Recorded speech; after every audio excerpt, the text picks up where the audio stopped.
Gentlemen, good morning. Excited to be able to interact with you again. I've enjoyed being able to chat with you about how the Word of God is continuing to hit you in the days after hearing it on a Sunday morning. And so my question goes out to you. Charlie, we'll start with you. How's the sermon continuing to strike you from Sunday? All right, thanks. For me, I've been wrestling with why Jesus was not as explicit as he could have been as to who he is. Keith, I appreciated that you took us to John 8:28, and let me just read that. It says, so Jesus said, when you have lifted up the Son of Man on the cross, then you will understand that I am he. I do nothing on my own, but say only what the Father taught me. And then the second half of verse 29 says, for I always do what pleases him. I'm sure it's a matter of the Father's timing for all this, but do I totally understand why the delay? No, I don't.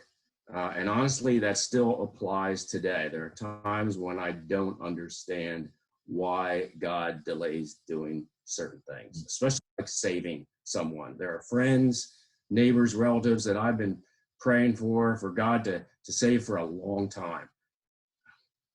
That's hard. But as I hear your sermon, as I read this passage in John, Jesus trusted and submitted to the Father's timing. So I guess I need to. Huh. Keith, what was going through your mind as you were crafting the message? I think one of the main things that I kept thinking about was, how is this going to be received? And what I mean by that is, I think we live in a season, and I'd say an age, but I think it's far broader than the age that we live in, where things like the deity of Christ is relegated to a list of doctrinal things that some Christians don't think really matters that much. These are nuances. These are my things of minutia, and so my one concern was, is anybody going to be interested or care? And then my other concern was, is anybody going to care? Because it matters. It matters in a huge way.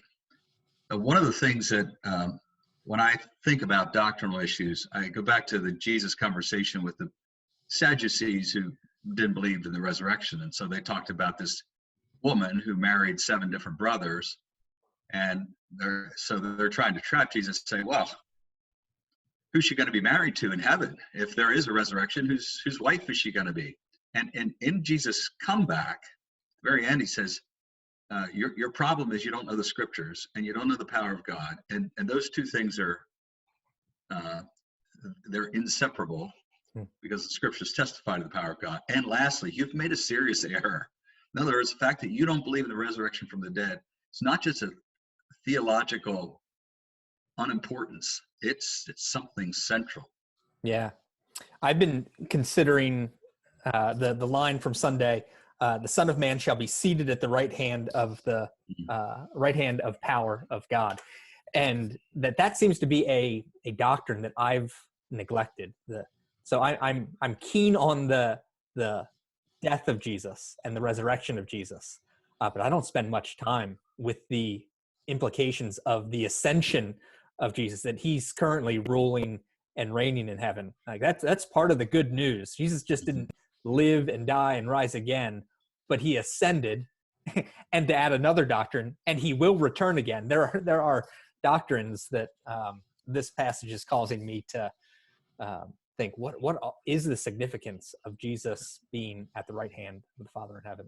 So you're not quite where John Bruckman was, that every time he talked about the seating of Jesus, no, not yet, begin to weep. I need to get there.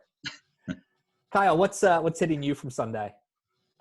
I think what kind of hit me from it and afterwards thinking about it is just the exposure of the gap between my like confessional theology, I mean, what I would say I believe, and my like practical lived out day-to-day theology. And I think it struck me from the perspective of Keith, when you asked that, Jesus turns to the table and asks, "Who are you?" And you give those three options. I live for myself. I live for a false God.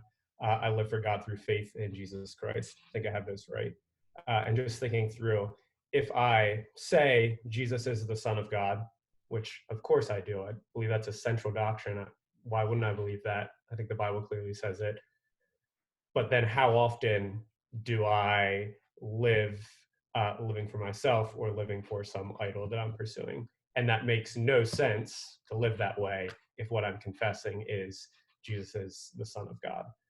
And so I think it just exposed in me this wrestling with how often does what I say I believe really match up with my practical lived out theology, and I work out the implications in my life. Yeah. And that might be one of the reasons that I enjoyed these conversations, is that it's helping us to think that Sunday morning is not just a lecture where we're supposed to learn information, but this word is powerful to transform us, and to be able to continue to cooperate with the Spirit to see how he's going to apply that truth to the way that we think and feel and live is good. So I've appreciated you guys weighing in. Would love to hear how the rest of the church is interacting with it. And so if you would, in the comment section, let us know, how's the sermon continuing to hit you from Sunday. We'll do this video again, Lord willing, next week. So we'll see you then.